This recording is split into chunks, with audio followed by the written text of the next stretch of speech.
रोज की शिकायत कि घर के खाने में बाहर जैसा स्वाद नहीं है। अब देखती हूँ कैसे नहीं आएगा स्वाद।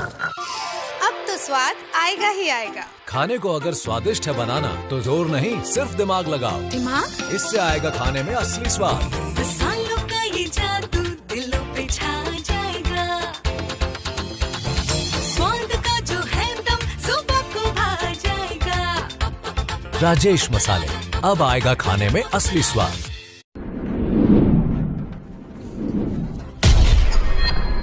खास मुलाकात रात 9 बजे। नमस्कार, मैं इस समय गिरिडीह जिले के बिरनी प्रखंड अंतर्गत ग्राम पंचायत दलांगी में हूं और मेरे साथ इस समय इस पंचायत के युवा शिक्षित, कर्मठ और जुझारू मुखिया महफूज आलम हैं। आइए इनसे बात करके इनके माध्यम से जानने का प्रयास करें पिछले 5 वर्षों से एक मुखिया के रूप में इस पंचायत में किस तरह से इन्होंने काम किया है। मुखिया जी, आपका स्वागत है। श्रीमान, पिछले 5 वर्षों से आप दलांगी पंचायत का मुखिया हैं। मुख्य रूप से अगर बात की जाए पंचायत के विकास और पंचायत के गरीब लोगों के लिए काम करने के कौन कौन से काम प्रमुख रूप से आप गिनाना चाहेंगे हमारे देश भर के दर्शकों को? सबसे पहले मैं शुक्रगुजार करना चाहूंगा न्यूज़ 21 को और शमशी साहब को कि इतने मुश्किल और कम समय में इन्होंने एक इंटरव्यू ऑर्गेनाइज किया। थैंक यू, धन्यवाद। सबसे पहला मैंने इस पंचायत में आकर किया, वो मेरी बड़ी उपलब्धि माना जाए। मैं अपने स्तर से तो नहीं कर सकता, लेकिन सबसे पहला ब्लॉक जाना हमारे पंचायत के लोगों को मैंने रोका कि जितने भी गवर्नेंस वाले काम होंगे, जितने भी गवर्नमेंट वाले काम होंगे, वो हमारे पंचायत सचिवालय से होंगे। आपके कर्मचारी यहाँ पर आए, आपके पंचायत सचिव यहाँ आए, रोजगार सेवक यहाँ है और यहाँ से जो काम और किन्हीं को ब्लॉक का चक्कर नहीं लगाना पड़े, वो सबसे बड़ी उपलब्धि यहाँ पर हमारे पंचायत में हमने इस चीज को। तो आपने अपने पंचायत के लोगों को, उनके काम को सुविधाजनक बनाने के लिए, उनको परेशान होने से बचाने के आपने अपने पंचायत के लोगों को पंचायत स्तर पर जो भी काम है उनके, तो इनके सारे कार्य पंचायत स्तर पर ही हो जाए, आपने ये व्यवस्था करी। आपने लोगों को यहाँ से ब्लॉक जाने के लिए जो समस्याएं होती थी उन समस्याओं से निजात दिलाई। निश्चित रूप से आपने एक बहुत ही सराहनीय सोच थी आपकी, बहुत ही अच्छा और विशेष पहल था आपके पंचायत में। ये जो काम हुआ है, निश्चित रूप से इस काम की सराहना होनी चाहिए और आपके पंचायत के लोग आपके इस प्रयास से काफी खुश और प्रसन्न भी होंगे। मैं अपने तरफ से बधाई देता हूँ आपको। हर पंचायत में अगर आपके जैसे सोच के साथ लोग काम करें अपने पंचायत के लोगों के लिए तो बहुत ही अच्छा होगा, उदाहरण होगा। और आपका जो काम है ये बिल्कुल दूसरों के लिए शिक्षाप्रद है और ये उदाहरण के रूप में जैसे दूसरे पंचायतों में भी लोगों को अमल करना चाहिए। बहुत बहुत धन्यवाद। मुखिया जी, आपने MBA किया है, बहुत ही उच्च शिक्षा है आपकी। पिछले 5 वर्षों से आप दलांगी पंचायत का बहुत ही कुशलतापूर्वक, बहुत ही सफलतापूर्वक आप यहाँ पर काम कर रहे हैं, लोगों का काम कर रहे हैं, पंचायत के विकास के लिए आप प्रयत्नशील हैं। आपको अपने प्रयासों में सफलता भी मिल रही है। आप से अगर ये पूछा जाए कि आपके पंचायत के जो गरीब लोग हैं, जो अत्यंत निर्धन वर्ग के लोग हैं, उनके लिए कौन कौन से काम आप प्रमुख रूप से कर रहे हैं? पंचायत में अगर बात की जाए लोगों की, जो गरीब लोग हैं, राशन कार्ड, आधार कार्ड, वृद्धा पेंशन, विधवा पेंशन, विकलांग पेंशन जैसी मूलभूत सुविधाओं में आपने कितना काम किया? सर, एक्चुअली जो भी है प्रधानमंत्री आवास पे हम लोग ने काम किया है, टॉयलेट्स पे हम लोग ने शौचालय पर काम किया है और हम लोग ने हमेशा चाहा है कि हमारा पंचायत एक सौंदर्य और सुंदर रहे। हम लोग ने आपका जो पेंशन का काम है सर, करीब 2 साल से ये कोविड की वजह से नहीं, उससे पहले ही हम लोग ने उस पर पेंशन पर काम किया है और स्वीकृति दिलाकर लोगों को अपना जो भी राशि है वो आता है। अभी बेसिकली इस साल हम लोग ने 50 से 60 लोगों की स्वीकृति देकर अनुशंसा कर प्रखंड विकास पदाधिकारी को स्वीकृति के लिए भेजा है और इस बार मुझे लगता है कि अगले 1-2 माह में वो 50 लोगों की स्वीकृति हो जाएगी। राशन कार्ड पर हम लोग ने काम किया है, ग्रीन कार्ड पर हम लोग ने जो भी है, जो PH में छूट गए थे, PH राशन कार्ड से छूट गए थे, अंत्योदय के लायक हैं जो वो छूट गए थे, तो हम लोग ग्रीन कार्ड में उनको जोड़ने का काम अभी फिलहाल किया है। जिसके जो परिवार बढ़ रहे हैं, परिवार में छूटे हुए लोगों को हम लोग को उसमें जोड़ने का काम किया है। आधार कार्ड पर ताकि काफी भीड़ होती है ब्लॉकों में और जहाँ पर बनता है सेंटर में, तो हम लोग विधिवत करके यहाँ पे हम लोग कैंप लगाते हैं हर 2 महीने 1 महीने पे। और बाल आधार भी हम लोग बनाने का काम करते हैं, आंगनबाड़ी पर कैंप लगवाते हैं। चलिए, बहुत ही अच्छा काम कर रहे हैं। आपके पंचायत में प्रधानमंत्री आवास की अगर बात की जाए और स्वच्छ भारत मिशन के तहत शौचालय की अगर बात की जाए, तो इन दोनों क्षेत्रों में कितना काम हुआ है? करीब 200 प्रधानमंत्री आवास बना है और करीब 5 से 10 हम लोग ने अम्बेडकर आवास बनवाया है, जो विधवा महिला को मिलता है बिना सेक डाटा के नाम के अलावा उसमें मिलता है। तो हम लोग ने उस पर काम किया है। करीब 210 आवास पर हम लोग ने बेखूबी काम किया है इस 5 वर्षों में। और जब टॉयलेट्स की हम लोग बात करते हैं, शौचालय की बात करते हैं, तो गुणवत्ता और एकदम उसका जो सही मायने में जो प्रयोग होने वाला शौचालय है, वो करीब 700 शौचालय हम लोग ने अपने पंचायत में बनाया है। और ODF फ्री पंचायत हमारा है 2018 से 2018 से आपका पंचायत जो है वो ODF फ्री है। चलिए, बधाई के पात्र हैं आप सुन रहे थे महफूज आलम साहब को, जो कि युवा और शिक्षित मुखिया हैं ग्राम पंचायत दलांगी के। पिछले 5 वर्षों में बतौर मुखिया इस पंचायत में जो काम प्रमुख रूप से इस पंचायत के विकास के लिए और पंचायत के गरीबों को लाभ पहुंचाने के उद्देश्य से हो रहे, इनके सौजन्य से उन सभी कार्यों को ये संक्षेप में हम सभी के सामने रख रहे थे। तो निश्चित रूप से इनके माध्यम से जो बातें सुनने को मिली, एक बहुत ही प्रशंसनीय प्रयास इनका हो रहा है, जैसा कि आप सुन रहे हैं। मुखिया जी, आपके पंचायत दलांगी में आम जनता की मूलभूत आवश्यकताओं की अगर बात की जाए, पानी, बिजली, सड़क, शिक्षा, स्वास्थ्य, कृषि, इन मूलभूत आवश्यकताओं में कितना काम आप अब तक कर पाए हैं? सर्वप्रथम आप ये बताएं कि दलांगी पंचायत में पानी की क्या वर्तमान स्थिति है? पानी की व्यवस्था दलांगी पंचायत में, जैसे अभी हर घर नल की जो योजनाएं थे, तो हम लोग ने हर घर नल की योजनाएं हम लोग ने हर एक घर को पहुंचाया है। और पानी भी मिल रहा है। करीब 6 माह से हम लोग को पानी उपलब्ध हो रहा है। कहीं कहीं समस्याएं थी, उस पर हम लोग PhD पे लिखे और उस पर काम भी हो रही है। प्लस पानी की व्यवस्था हमारे पंचायत में ठीक है, क्योंकि हमारे पंचायत का जो प्राकृतिक जो रूपरेखा है वो चारों तरफ नदी से घिरा हुआ है, तो पानी की समस्या यहाँ पे उतनी उत्पन्न नहीं होती है। हालांकि जो भी हम लोग ने चापाकल दिए हैं, उसको समय समय पर मरम्मती की आवश्यकता होती है, जो हम लोग उसको कराते आ रहे हैं और करते रहेंगे। दूसरी बात पर आपने रखा है बिजली मैंने बताया कि पिछले साल से काफी बेहतर है। 23 से 24 घंटे बिजली हम लोग को उपलब्ध है। तो हमारी पानी और बिजली की समस्या तो गई। सबसे मूलभूत चीज होती है, 3-4 चीज ही मूलभूत होती है, कोई पंचायत हो या कोई जिला हो या कोई भी चीज के लिए। इसमें हम पानी से निजात पा चुके हैं, बिजली से निजात पा चुके हैं। और आपका जो रोड सड़क है उस पर हम लोग काम कर रहे हैं। पंचायत स्तर पर मैं काम कर रहा हूँ, और जो भी आपका जो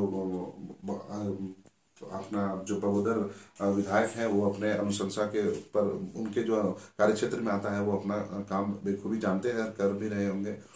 चूंकि एक एजुकेशन एक है, ये अपना कोविड के वजह से एजुकेशन में हम लोग पिछड़ चुके हैं। इस चीज को मानना पड़ेगा कि हम लोग पिछड़ चुके हैं, क्योंकि ऑनलाइन के जरिए से आप स्टूडेंट का वो चीज अंडरस्टैंडिंग नहीं दे सकते हैं, क्योंकि knowledge without lecture is term है कि जब तक आप लेक्चर नहीं लेंगे तब तक नॉलेज आपको नहीं मिलेगा। तो इस चीज़ पर है, लेकिन हम लोग यकीन और विश्वास दिलाते हैं कि कोविड का जैसे ही संक्रमण खत्म धीरे धीरे हो रहा है और हो जाएगा, तो हम लोग एजुकेशन पर जोरों शोर से लगेंगे, ताकि 3 स्तर पर हम अगर वेल हैं, अच्छा पोजीशन है, तो एक स्तर को सुधारने में हम लोग को ज़्यादा टाइम नहीं लगेगा। एजुकेशन की बात अगर की जाए मुखिया जी, तो आपकी पंचायत में सरकारी विद्यालय, निजी विद्यालय और आंगनबाड़ी जो केंद्र है वो लगभग कितनी संख्या में? 5 आंगनबाड़ी केंद्र हैं हमारे, जो छोटे बच्चे वहां पर जाते हैं, नर्सरी प्ले स्कूल के बच्चे जो जाते हैं। 4 विद्यालय है सरकारी विद्यालय, और 6 है गैर सरकारी विद्यालय जो निजी विद्यालय है। क्योंकि अभी कोविड में सारे विद्यालय तो बंद हैं, वो गाइडलाइंस के अनुसार जो भी है, तो उस पर बेखूबी कोविड से पहले एक सुचारू ढंग से चलता था विद्यालय। मैं भी उस पर गवर्नेंस करता था।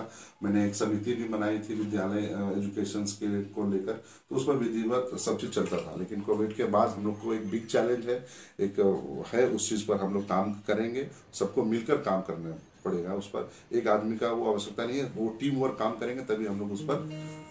चलिए, बात अगर की जाए आपके तरफ से एक पंचायत प्रमुख के रूप में, आपके सौजन्य से आपके पंचायत में संचालित शिक्षण संस्थानों में कुछ फैसिलिटीज और सुविधाएं जो बच्चों के लिए, अभिभावकों के लिए, शिक्षकों के लिए दिए गए हैं, वो कौन कौन से? इसलिए हर एक जगह पे, हर एक विद्यालय में हम लोग ने हैंड वॉश का बनवाया है। चूंकि हम लोग आंगनबाड़ी पे भी फोकस करेंगे, तो आंगनबाड़ी में हम लोग छोटे छोटे जो नल्स के होते हैं वो हम लोग ने प्रोवाइड कराया है। सभी आंगनबाड़ी में 4-4 हम लोग हैंड वॉश यूनिट का काम देने का काम किए हैं। और जितने भी सरकारी विद्यालय हैं सब में हम लोग ने शौचालय के रख रखाव के लिए एक अलग से फंड मुहैया कराया था 14th फाइनेंस में, जो अभी 15वीं वित्त के गाइडेंस में नहीं है। इसके लिए हम बाध्य हैं कि 15वीं वित्त में रख रखाव का काम हम लोग पंचायत स्तर से नहीं कर पा रहे। 14th फाइनेंस में 14वीं वित्त से हम लोग को वो शक्तियाँ थी, वो पावर था, वो अनुशंसा करने की थी, तो हम लोग उसमें रख रखाव के लिए उसमें हैंड वॉश यूनिट का फैसिलिटीज दिए, शौचालय का रख रखाव के लिए अलग से 1000 रुपए हम लोग वहाँ पे देते थे सफाई कर्मी को, उसके सैनिटाइज ये करने के लिए फाइनेंस वगैरह या झाड़ू या बूम जो भी था सब रख रखाव के लिए हम लोग वहाँ पर देते थे, मुहैया कराते थे। 15वीं वित्त में ऐसा प्रभाव नहीं है, लेकिन हम सरकार को लिखे हैं, राज्य सरकार को लिखे हैं कि इसमें भी मुहैया किया जाए ताकि सुचारू ढंग से काम। दलांगी पंचायत स्वास्थ्य संबंधित कोई सुविधा? यहाँ पर जो निजी है उप स्वास्थ्य के जो चलाते हैं डॉक्टर साहब हैं, 2-3 डॉक्टर से जो देखते हैं। बाकी हमारे बंगरा कला में है उप स्वास्थ्य केंद्र, जहाँ पर यहाँ से लोग करीब 2-3 किलोमीटर पड़ता है।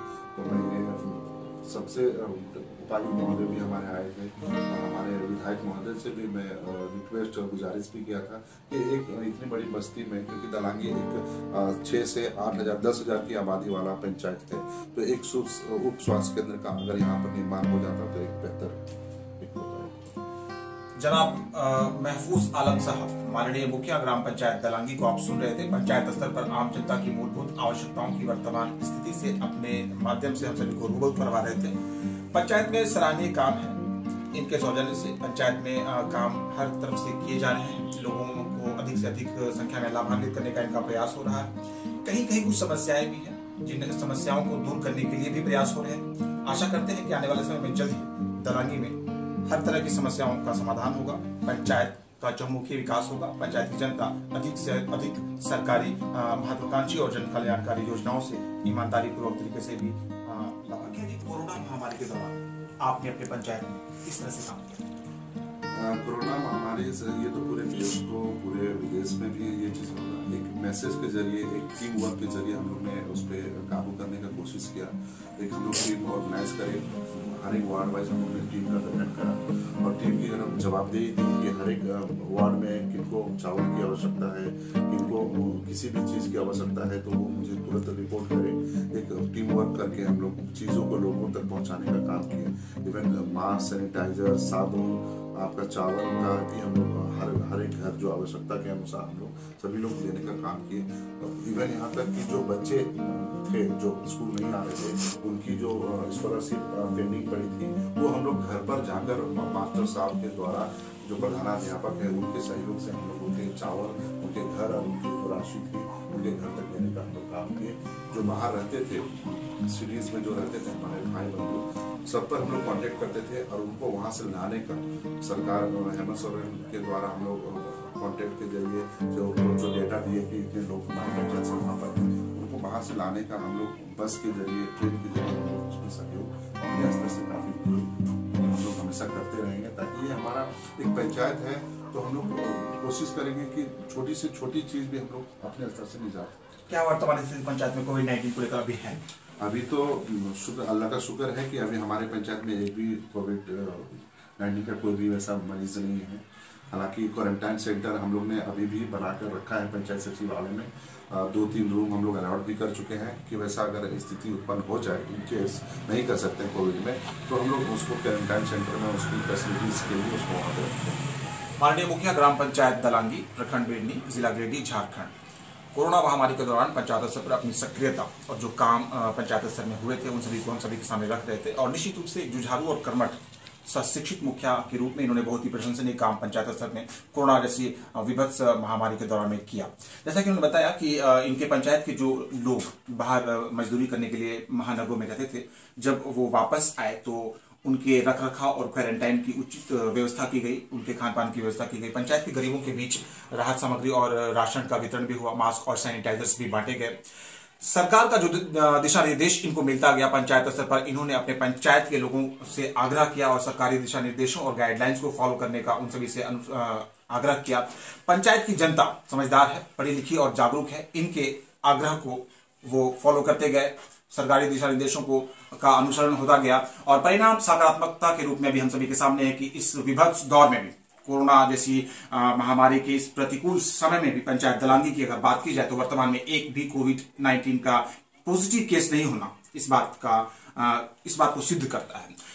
और ये जो सकारात्मक रिजल्ट और परिणाम हम सभी के सामने है, इसके लिए बधाई के पात्र हैं इस पंचायत के युवा और कर्मठ मुखिया महफूज आलम साहब और इस पंचायत की सभी सम्मानित जनता। मेरे साथ इस समय महफूज आलम साहब हैं, माननीय मुखिया ग्राम पंचायत दलांगी। मुखिया जी, पंचायतों के भ्रमण के उपरांत बहुत सी पंचायतों में कहीं कहीं पंचायत वासियों के बीच असंतुष्टि और आक्रोश की भावना देखने को मिलती है। बात अगर प्रधानमंत्री आवास योजना की जाए, बहुत ही महत्वाकांक्षी योजना है सरकार की पंचायत स्तर पर। पंचायत के लोगों में आवास हेतु कहीं कहीं आक्रोश और असंतुष्टि दिखती है। लोग कहते हैं कि मैं गरीब हूं, मुझे मिलना चाहिए लेकिन मिल नहीं पाए। क्या लगता है आपको, क्या कुछ कहना चाहेंगे इस प्रश्न पर? आपके माध्यम से मैं चाहूंगा कि हमारे देश भर के जो दर्शक हैं, हमारे झारखंड प्रदेश के जो दर्शक हैं, जिले के साथ साथ हमारा जो बिरनी ब्लॉक और दलांगी पंचायत की जो सम्मानित जनता है, ये आपके माध्यम से जाने क्या समस्या होती है आप जैसे लोगों को आवास आवंटित करते समय। ये काफी मतलब बेहतरीन सवाल आप लोगों ने पूछा है। तो ताकि मैं चाहता था कि एक प्लेटफॉर्म मिले हम लोग को जहाँ पे हम लोग जनता के बीच इस जवाब को पहुंचा पाए, क्योंकि घर पे घर हम लोग नहीं पहुंचा पाते हैं जी। तो बेसिकली इसमें सबसे बड़ा प्रॉब्लम है सेक डाटा का। सेक डाटा एक ऐसा सर्वे हुआ था 2011 में, 2011 में एक सर्वे हुआ था। उसमें जिस इंसान का नाम है, जिस परिवार का नाम है, उसी को हम लोग दे सकते हैं। अब चूंकि वो सर्वे 2011 में हुआ है, सरकार उसको निकाल दिए कि सेक डाटा के तहत हम लोग को प्रधानमंत्री आवास देना है। तो आज 2011 से लेकर हम लोग 2020-21 में बैठे हैं। उस 10 साल के दरमियान में कई लोगों ने अपना घर भी बना लिया है और प्रधानमंत्री के गाइडलाइंस के अनुसार, उसके जो आवास के गाइडलाइंस के अनुसार, अगर 2 रूम से कच्चा मकान है, पक्का मकान अगर बना हुआ है तो आप उसको नहीं दे सकते। तो प्रधानमंत्री आवास योजना को सेक डाटा से लिंक किया गया है, तो हम उसमें कोई एडिशनल जोड़ नहीं सकते। सबसे बड़ी दिक्कत ये भी आ रही है, हमारे पंचायत में भी 3, 4, 5 ऐसे लाभुक है जो हम लोग चाहकर भी उनको आवास नहीं दे पा रहे। इसकी बात हम लोग ने केंद्र में भी पहुंचाई है। हमारे मुखिया प्रदेश अध्यक्ष की जो टीम हमारी गई थी और आश्वासन भी हम लोग को मिला है केंद्र से कि सेक डाटा का जो नाम छूटा हुआ है या आवास प्लस में उसको नाम हम लोग चढ़ाने के हम लोग अगले वित्तीय वर्ष में काम करेंगे। चूंकि सेक डाटा में नाम छूटा हुआ है तो हम लोग आवास प्लस निकाले। आवास प्लस का काम कब तक चालू होगा वो केंद्र सरकार ही उसको गवर्न करेंगी। नाम नहीं रहने के कारण हम लोग का भी हाथ बजा हुआ कि हम लोग काम उस पर नहीं कर पा रहे हैं। सबसे दिक्कत और परेशान वाली है जनता को ये बात, क्योंकि जनता हमारी बहुत समझदार और सजेदार जनता है। उनको सेक डाटा और 2000 सर्वे उनको नहीं पता कि क्या था सर्वे। वो सीधा अगर मुखिया आपको चयन करे हैं, लीडर आप हैं, तो आप समझो कि क्यों नहीं आ रहा है। तो इस चीज को हम आपके चैनल के माध्यम से ये भी बताना चाहेंगे कि सेक डाटा इज द जो प्रोन्स एंड कॉन्स भी बोल सकते हैं, एक अच्छाई है तो एक बुराई भी है। अगर हम सेक डाटा को अगर पॉजिटिवली लेकर चले तो बहुत से लाभुक छूट जाते हैं। सर्वे तो आपने कर दिया, 10 साल के दरमियान में काफी लोग ने घर बना लिया, उसका आप नाम हटा देते हैं। और जिनका नाम नहीं है तो उसको व्यवस्था होनी चाहिए कि उस लाभुक को, जो अयोग्य लाभुक है उनका नाम हटाकर योग लाभुक का नाम अगर हम लोग डालने का काम करें, चयन करने का काम करें पंचायत स्तर से, तो इस पर एक बेहतर सुधारा जा सकता था, जो अभी तक तो नहीं है। फिलहाल हम लोग भी इसमें बहुत सारे जनता को जवाब नहीं दे पाते हैं, समझा नहीं पाते हैं कि आपका आवास क्यों नहीं बना। चलिए, सेक डाटा प्रणाली पर अपनी राय रखते हुए श्रीमान, आप अपने पंचायत की जनता ये जो सेक डाटा है, जितने लोगों को आपने अपने अब तक के कार्यकाल में प्रधानमंत्री आवास योजना का लाभ दिया है और उसके अतिरिक्त जितने लोगों के नाम अतिरिक्त लिस्ट में आया है, आप क्या संदेश देना चाहेंगे उन लोगों को और बाकी दूसरे आपके पंचायत के लोगों को, ये जो आवास का योजना है प्रधानमंत्री का, उसके विषय? क्योंकि जो सेक डाटा में जो थे, जो योग लाभुक थे, उनको हमने अपने स्तर से सभी लाभुकों को योजना पहुंचाने का काम किया है। जो बच गए हैं ये कोविड-19 के वजह से, कोरोना के वजह से वो पिछले वित्तीय वर्ष में काम नहीं हो पाया। तो इस वित्तीय वर्ष में बचे हुए लाभुकों का हम लोग चयन करेंगे और उसका जो योग्यता अनुसार हम लोग उसको आवास देंगे। और जो छूट गए लाभुक हैं उनको घबराने की आवश्यकता नहीं है। हम लोग आवास प्लस पर उसका नाम करीब 160 हम लोग आवास प्लस पर नाम जोड़ चुके हैं योग्य लाभुकों की। संभवतः हम लोग ने केंद्र पे भी बात पहुंचाई है, केंद्र वालों ने आश्वासन भी दिया है कि कुछ गांव मैं पूरे एक पंचायत की बात नहीं कर रहा हूँ, पूरे जिले की, क्योंकि हम लोग नेतृत्व करते हैं पूरे जिले पूरे राज्य की। तो कुछ झारखंड राज्य में कुछ ऐसे गांव भी छूट गए हैं सर्वे होने के लिए, तो फिर से वो सॉफ्टवेयर को खोला जाएगा और रीसर्वे किया जाएगा। ये कर्मचारी की कमियों की वजह से ऐसा होता है कि जो सर्वे करने आते हैं तो वो डेटा पूरा फीड नहीं करते हैं अपनी दिनचर्या की वजह से या कोई काम की वजह से, तो वो भुगतना पड़ता है सीधे पंचायत को। तो हम लोग ये मैसेज देना चाहेंगे कि बात हो गई है, वो सॉफ्टवेयर जिस दिन खुलेगा जो योग्य लाभुक है अयोग्य लाभुक है उसको नाम हटाकर योग्य लाभुक का नाम उस पर सेक डाटा पे जोड़ा जाए। पंचायत स्तर पर प्रधानमंत्री आवास योजना का जो आवंटन होता है उसमें शेक डाटा प्रणाली की जो भागीदारी है उस पर ये अपनी राय रख रहे थे। और पंचायतों में अमूमन लोगों की जो असंतुष्टि होती है जानकारी के अभाव के कारण, उन असंतुष्टियों के विषय में अपनी राय दे रहे थे। अपनी जो बाध्यता है इनकी, एक मुखिया और पंचायत प्रमुख होने के नाते ये पूर्ण रूपेण फ्री नहीं है, इनके साथ भी कुछ जिम्मेदारियां हैं, इनके साथ भी कुछ सिस्टम है और इनको सरकारी दिशा निर्देशों के तहत ही पंचायत का काम करना होता है, पंचायत की जनता का काम करना होता है। तो कहीं कहीं पंचायतों में जो पंचायत के लोगों के बीच, जन साधारण जो अशिक्षित वर्ग के लोग हैं उनके बीच असंतुष्टि की जो बातें सामने आती है और मुखिया जी के विरुद्ध वो हो जाते हैं, उनको लगता है कि मुखिया जी उनका काम नहीं कर पा रहे हैं। तो ये जो असंतुष्टि है, इस असंतुष्टि पर और इसका जो कारण है, क्या कारण है जिस वजह से माननीय मुखिया ग्राम पंचायत के जो है वो अपने पंचायत के सभी लोगों तक, पंचायत के सभी लोगों तक चाहकर भी प्रधानमंत्री आवास का योजना या फिर दूसरी कोई भी योजनाएं सरकार की नहीं पहुंचा सकते हैं, इनकी सीमाएं हैं। और इस विषय पर अपनी बातें रख रहे थे महफूज आलम साहब, जो कि बहुत ही शिक्षित और युवा जुझारू मुखिया हैं ग्राम पंचायत दलांगी के, बहुत ही चर्चित और लोकप्रिय जनप्रतिनिधि के रूप में पिछले 5 वर्षों से बहुत ही सफलतापूर्वक काम करते हुए दलांगी पंचायत में। बहुत बहुत धन्यवाद।